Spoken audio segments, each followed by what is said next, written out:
El análisis financiero es el estudio de los estados financieros de una organización, que permite evaluar su condición financiera, su desempeño, es decir, la gestión financiera, para asimismo poder pronosticar soluciones a los problemas surgidos o crear estrategias para resaltar lo positivo. Este estudio se realiza mediante la utilización de indicadores y razones financieras, identificando el efecto de cada ítem tiene dentro de la organización y en lo posible cuantificarlo, con el único fin de ayudar en la toma de decisiones, minimizando los riesgos de cometer errores y así determinar la situación real de la empresa y sus proyecciones futuras.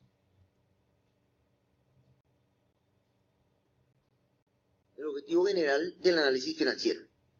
Los objetivos del análisis financiero se fijan en la búsqueda de la medición de la rentabilidad de la empresa a través de sus resultados y en la realidad y liquidez de su situación financiera, para poder determinar su estado actual del análisis financiero. La importancia del análisis de los estados financieros radica en que es un componente indispensable en la mayor parte de las decisiones sobre préstamos, inversiones, políticas comerciales, al identificar los costos asociados de los mismos y permite comparar entre diferentes fuentes de financiación para determinar cuál es la más rentable, de acuerdo a las condiciones actuales o futuras de la organización. ¿Qué es un analista financiero? Un analista financiero es un profesional que a partir de la información financiera y no financiera de una organización emite una opinión sobre su situación económico-financiera y de la gestión realizada. El analista elabora o facilita la elaboración de un diagnóstico y un juicio de la gestión realizada en la empresa, para que sus directivos puedan adoptar las decisiones que le faciliten la consecución de sus objetivos.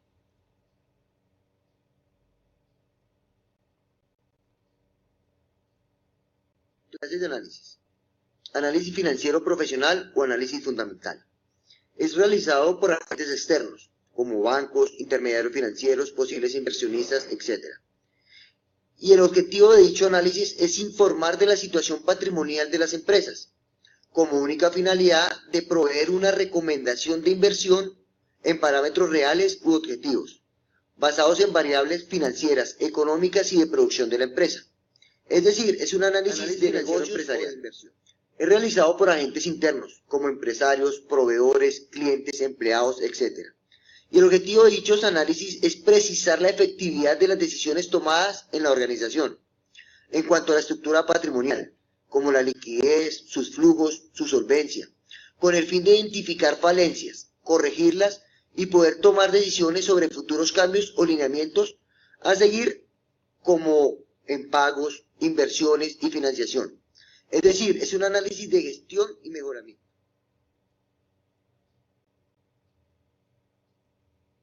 Usuarios del análisis financiero, internos y externos. Usuarios externos.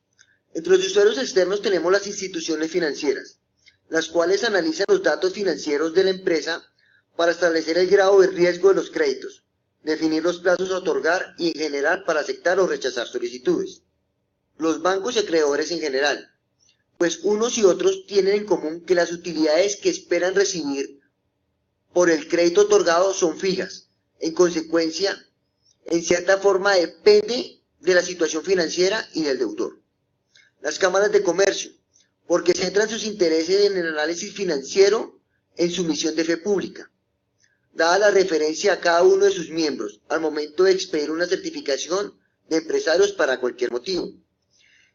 Entre otros usuarios externos tenemos la administración de impuestos, que utiliza el análisis financiero para conocer la realidad financiera de las empresas que deben estar acorde con la reportada ante los entes de control y de la cual se fijan los tributos que le atañen a la empresa. Tenemos los directivos de la empresa, a quienes el análisis financiero les sirve para tener un conocimiento de cómo marcha su administración, qué efecto han producido sus decisiones y proponer la distribución de utilidades o dividendos.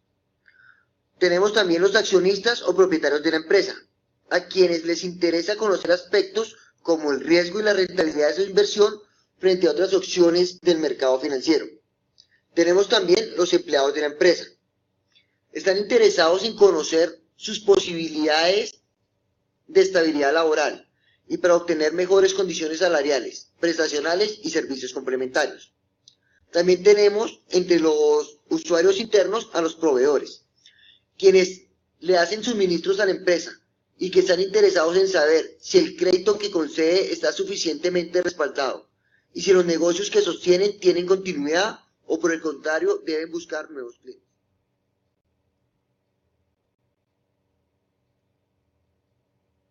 Fuentes principales de información. La fuente primaria y natural de información son los registros contables, a través de los estados financieros publicados, cuya finalidad es precisamente informar sobre la situación económica de la organización en una fecha determinada, así como el resultado de operaciones. Otra fuente importante de información la constituyen los informes anuales presentados a socios y accionistas, pues en dichos informes se incluyen datos y estadísticas exigidos por normas oficiales, especialmente en la aplicación de los principios de contabilidad generalmente aceptados, los cuales reportan una gran cantidad de información no contable, pero que proviene de sus registros de la mejor calidad. El balance general. El balance general hace parte fundamental de los estados financieros y representa información contable de gran importancia y con corte a fechas determinadas. El balance general presenta información de las cuentas activos, pasivos y capital.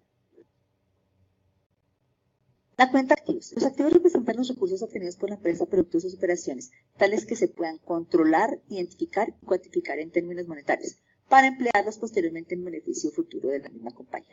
Se dividen en activos circulantes y activos no circulantes. Encontramos los activos circulantes, que son aquellos que están disponibles en efectivo o podrán estar en un plazo máximo de un año.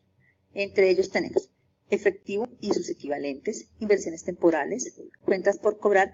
Aquí hay que tener en cuenta que se deben estimar las cuentas incobrables. Tenemos los inventarios con sus diferentes métodos de medición, como el PEPS, WEPS, costo promedio, costo identificado y detallista. Y también encontramos las otras cuentas por cobrar. Los activos no circulantes son aquellos que se pueden utilizar en plazos mayores a un año. Por ejemplo, inversiones permanentes o de largo plazo, activos fijos. Aquí hay que tener en cuenta que se debe estimar la depreciación de cada activo. Depende del método aplicado por la empresa, por ejemplo el método lineal o el método acelerado. Y también en esta cuenta de activos no circulantes encontramos los activos intangibles. Los pasivos. Los pasivos representan las obligaciones ineludibles de la empresa obtenidas en el pasado y producto de sus operaciones. Es necesario que se puedan identificar y cuantificar en términos monetarios. Los pasivos se clasifican en circulantes o de corto plazo y no circulantes o de largo plazo. Los pasivos circulantes deben pagarse en un plazo máximo de un año y entre ellos encontramos proveedores, pasivos financieros, pasivos circulantes de deuda a largo plazo, acreedores varios, como por ejemplo servicios públicos, gastos acumulados, intereses, anticipos, impuestos o pagos legales y pagos legales por pagar de terceros. Los pasivos no circulantes son aquellos que se deben pagar en un plazo mayor a un año y entre ellos encontramos pasivos bancarios, plazos superiores a un año y otros pasivos de largo plazo. Las cuentas capital. Estas representan las inversiones de los socios en la compañía y se clasifican en dos grandes grupos: capital contribuido y capital ganado. El capital contribuido corresponde a los aportes de los socios y donaciones en caso de que las haya. Encontramos aquí dentro del capital contribuido el capital social, representado en acciones. Hay dos tipos de acciones, comunes y preferentes. Aquí encontramos también las aportaciones para futuros aumentos de capital, la prima en venta de acciones y las donaciones. El capital ganado es el que representa la utilidad del ente económico y encontramos aquí las utilidades retenidas y las utilidades del ejercicio.